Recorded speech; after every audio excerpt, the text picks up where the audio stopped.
Bonjour Nathalie, nous sommes ici donc pour parler de votre concept Plaza de España. Donc, est-ce que vous pouvez nous expliquer un peu en quoi consiste ce concept, quel a été votre parcours et au final, quelles sont vos attentes? Le concept épicerie bistrot Plaza d'Espagne est un concept directement importé d'Espagne, qu'on retrouve dans les halles environnantes à Barcelone, la Boqueria, à Madrid, ça s'appelle San Miguel. Et c'est l'esprit où c'est un endroit où l'on peut se désaltérer et se restaurer toute la journée en y faisant ses courses.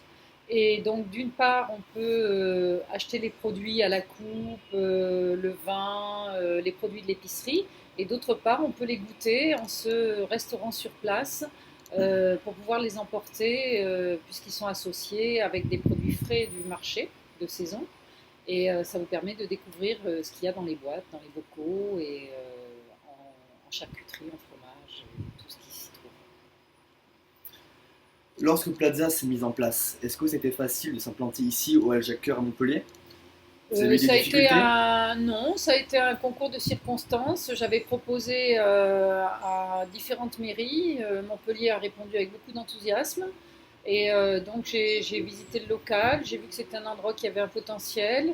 Et quand en effet j'ai été reçue, c'était la curiosité plutôt qui éveillait le voisinage et les clients, puisqu'ils ne connaissaient pas forcément ce concept qui est assez nouveau et assez original en France. D'accord, très bien. En trois quatre points, comment vous définiriez votre travail, votre métier? Trois points essentiels. Mon métier, c'est tout d'abord l'accueil, ensuite la restauration, puis le conseil, beaucoup, puisque j'ai fait l'école du vin à Bercy pour me permettre d'orienter mes clients, pour leur faire découvrir les vins espagnols dans la région, qui est quand même une région vinicole, et c'est important de savoir ce que l'on propose.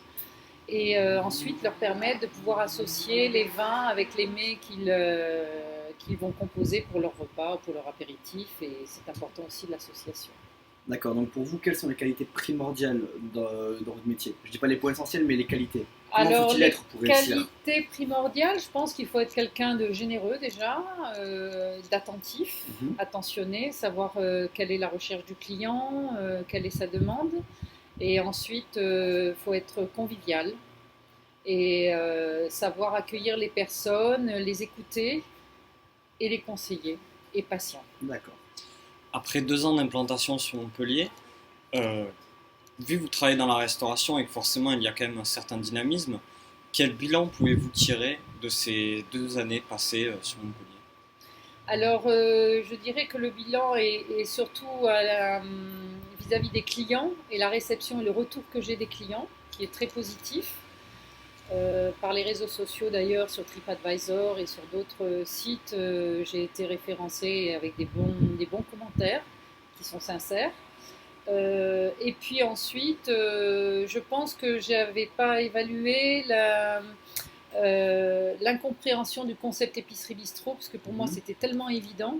Et quand je suis arrivée en France, au niveau du mode de vie, je pensais être dans le midi, être près de l'Espagne, etc. Mais je me suis rendu compte que finalement la population avait un certain mode de vie qui n'était peut-être pas tout de suite adapté, mais qui commence maintenant à s'introduire. Et les personnes commencent à venir déjeuner à 3 heures de l'après-midi, prendre un sandwich, comme ça se fait en Espagne. Très bien. On sait que vous travaillez main dans la main avec Force Femmes. En quoi cela vous a-t-il aidé et même aidé à l'heure actuelle? Alors, Force Femme a été un moteur pour moi. Ça a été la possibilité de rencontrer des personnes, des interlocuteurs de différents métiers, de choisir mon statut après des ateliers.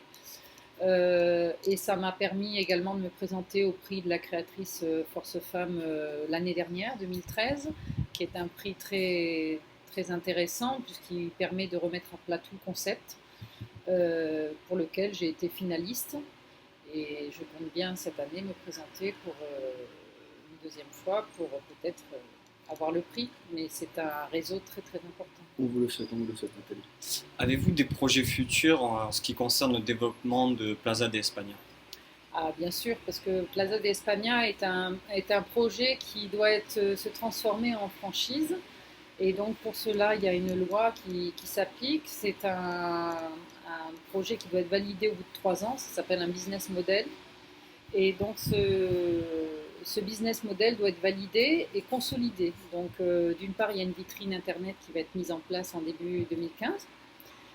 Et d'autre part, dans un deuxième volet du développement commercial, il y a également un véhicule léger qui va être le relais de Plaza de España à l'extérieur, sur des lieux de rassemblement, pour des salons, pour des festivités, et qui va permettre aussi de faire les livraisons de petits sandwichs et de boissons typiquement espagnoles. Bah, écoutez, très bien, merci Madame Lechamp, on vous souhaite que des bonnes choses pour l'avenir. Merci beaucoup.